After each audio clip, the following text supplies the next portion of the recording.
2024 ఎన్నికల్లో psycho పాలకుకు bye bye చెప్పి cycle glass కమలం పాలన మనందరం కలిసికట్టుగా తీసుకొచ్చాం. గెలిచిన మొదటి రోజు నుంచి ఉద్యోగాల వేట మొదలు పెట్టాం. ఇప్పటి వరకు 8 లక్షల కోట్ల పెట్టుబడులకు, తద్వారా 5 లక్షల మంది నిరుద్యోగ యువకులకు ఉద్యోగాలు కల్పించడానికి ఒప్పందాలు కుదిరించుకున్నాం, పనులు ప్రారంభించాం. దాంట్లో భాగంగా ఈ రిలయన్స్ ఎనర్జీ ప్రాజెక్ట్ కానివ్వండి, ఎన్టీపీసీ కానివ్వండి, భారతదేశంలోనే అతిపెద్ద ఆర్సిలర్ మిత్తల్ స్టీల్ ప్లాంట్ కానివ్వండి, BPCL, Tata power, TCS, LG electronics లాంటి అనేక కంపెనీలు మన రాష్ట్రానికి రాబోతున్నాయి. కుటుంబంలో ఒక్కరికి ఉద్యోగాలు కల్పిస్తే ఆ కుటుంబం పరిస్థితి మారుతుందని బలంగా నమ్ముతుంది ఎన్డీఏ ప్రభుత్వం.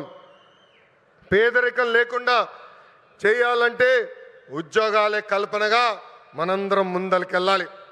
నా సింగిల్ టార్గెట్ ఒకటే, 5 సంవత్సరాల్లో 20 లక్షల ఉద్యోగాలు మన ఆంధ్రులు కల్పిస్తామే. దానికోసం ఎక్కడికైనా వెళ్తాను, ఎవరినైనా కలుస్తానని ఈ సభాముఖంగా ఆంధ్ర రాష్ట్ర నిరుద్యోగ యువకులకి నేను హామీ ఇస్తున్నా. ఇంకా రిలయన్స్ ఫౌండర్ ధీరుభాయ్ అంబానీ గారికి, చంద్రబాబు నాయుడు గారికి మంచి అనుబంధం ఉండేది.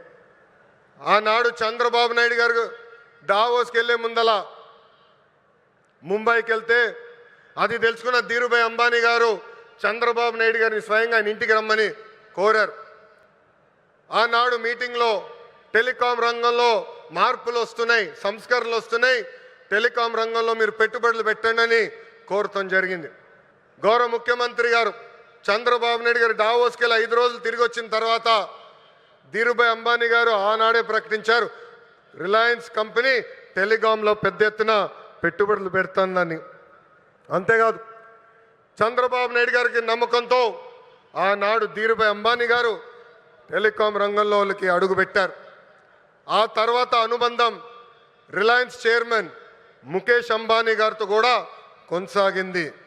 ప్రజాప్రభుత్వం ఏర్పడిన తర్వాత నేను ముఖేష్ అంబానీ గారితో, అనంత్తో, అదేవిధంగా వేదిక పైన ఉన్న Reliance industries executive director PMS Prasad గారిని కలిసి ఆంధ్ర రాష్ట్రంలో పెద్ద ఎత్తున పెట్టుబడులు పెట్టాలని కోరటం జరిగింది. వాళ్ళకి ఒకటే చెప్పా, Andhra Pradesh is of doing business కాదు, స్పీడ్ ఆఫ్ డూయింగ్ బిజినెస్ ఏంటో చేసి చూపిస్తానని హామీ ఇస్తాం జరిగింది. వాళ్ళు నన్ను ఒకటే కోరారు, ఒక పాలసీ తీసుకురండి అని వాళ్ళు కోరితే నేను అనంతకు ఒక ప్రామిస్ చేశా, 21 రోజుల్లో ఇంటిగ్రేటెడ్ క్లీన్ ఎనర్జీ పాలసీ తీసుకొస్తానని చెప్తాం జరిగింది. వేదికమైన ఉన్న గొట్టపాటి రవి గారి నాయకత్వంలో విజయానంద్ గారు నేను అందరం కలిసి 30 రోజుల్లో ఈ పాలసీ తీసుకొస్తాం జరిగింది. పాలసీ తీసుకొచ్చిన తర్వాత నేను రవి అన్న కూర్చుని మొదటి 100 ప్లాంట్లు మన ప్రకాశం జిల్లాకి తీసుకురావాలని నిర్ణయిస్తాం జరిగింది. నేను చెప్పాను, పాదయాత్ర నాలో చాలా మార్పు తీసుకొచ్చిందని. నా ఇప్పుడు కూడా బాగా గుర్తు, ప్రతిరోజు 15 నుంచి 20 కిలోమీటర్లు నడిచి కరెక్ట్గా 7:30-8ంటికి నైట్ హాల్ట్కి వెళ్ళిన తర్వాత బూట్లు తీసేసి ఐస్ నీళ్ళలో కాలు పెట్టేవాడు. సరదాగా నాయకులందరం కూర్చొని మాట్లాడుకునేవాళ్ళం. దాంట్లో ఉగ్ర నరసింహారెడ్డి గారు కూడా ఉండేవారు. గంటల తరబడి మాట్లాడుకునేవాళ్ళం. మన ప్రాంతానికి ఏం మార్పు తీసుకురావాలని దానిపైన మేము చర్చించేవాళ్ళం. అప్పుడు ఆనాడే ఉగ్ర నరసింహారెడ్డి గారు నాకు చెప్పారు, మా ప్రాంతంలో వలసలుగా నిరుద్యోగ యువకులు, రైతులు ఇతర ప్రాంతానికి వెళ్తున్నారు, దానికి చెక్కు పెట్టాల్సిన బాధ్యత మన పైన ఉంది బాబు అని చెప్పారు. అది గుర్తుపెట్టుకుని నేను గొట్టిపాటి రవి గారు కలిసి మొదటి ప్లాంట్ మన కనిగిరి నియోజకవర్గం తీసుకురావాలని నిర్ణయిస్తాం జరిగింది.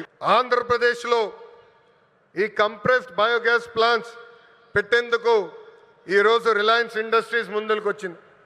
65,000 కోట్ల పెట్టుబడి, దాదాపు 500 ప్లాంట్లు ఏర్పాటు చేస్తామని హామీ ఇచ్చారు. నిజంగానే ఈ సభాముఖంగా ముఖేష్ అంబానీ గారికి, అనంత్కి, పిఎంఎస్ ప్రసాద్ గారికి, మాధవ్ గారికి, హరీంద్ర కే త్రిపాఠి గారికి నా హృదయపూర్వక ధన్యవాదాలు నేను తెలుపుకుంటున్నాను.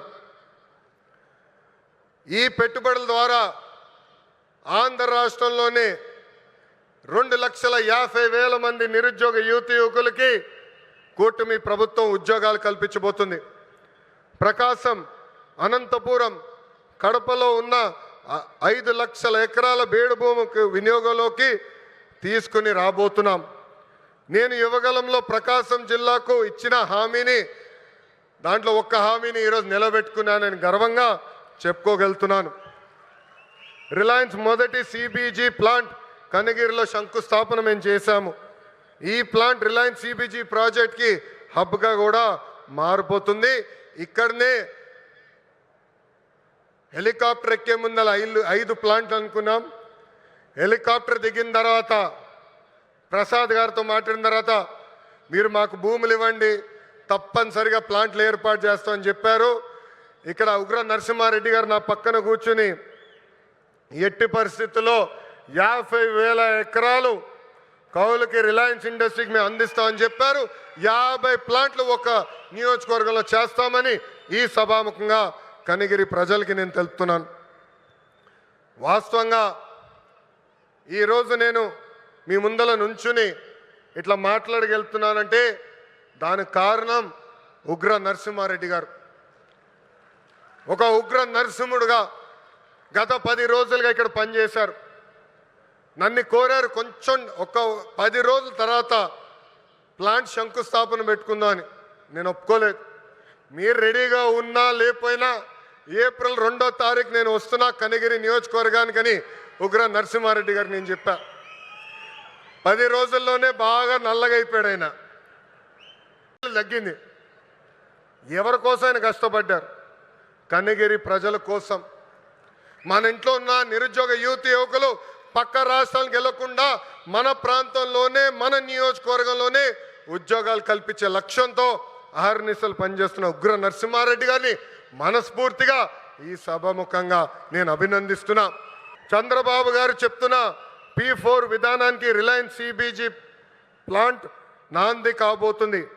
పేదరికం లేకుండా చేయటంలో ఇది కూడా ఒక తొలి అడుగని సభాముఖం తెలుపుతున్నాం. రైతులకి ఈ ప్లాంట్ల ద్వారా పెద్ద ఎత్తున మేలు జరుగుతుంది.